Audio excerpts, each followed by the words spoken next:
Bakit may galit sa iyo kahit naman wala kang ginagawang masama sa iba? Bakit merong taong ayaw sa atin ngayong wala naman tayong kasalanan sa kanila? Ito po ang tandaan nyo. Kung wala kang kaaway, ibig sabihin, hindi ka pa ganon kahalaga.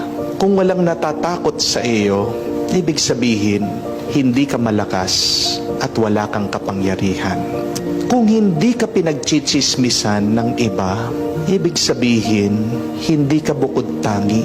Kung pinagchichismisan ka, ang ibig sabihin, gwapo ka at maganda ka kaysa sa kanila. Kung may nagbabato sa iyo, ibig sabihin, mabunga ang buhay mo. Kung may nagsasamantala sa iyo, ibig sabihin, may kayamanan ka.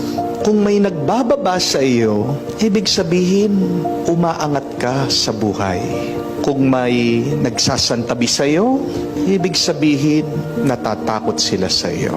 Kung sinisiraan ka ng iba, ibig sabihin, sikat ka. Kung minamaliit ka ng iba, ibig sabihin, nasasapawan mo sila. Hindi ka sisiraan ng isang tao kung sira ka na. Sinisiraan ka ng iba dahil may mabuti kang ginagawa.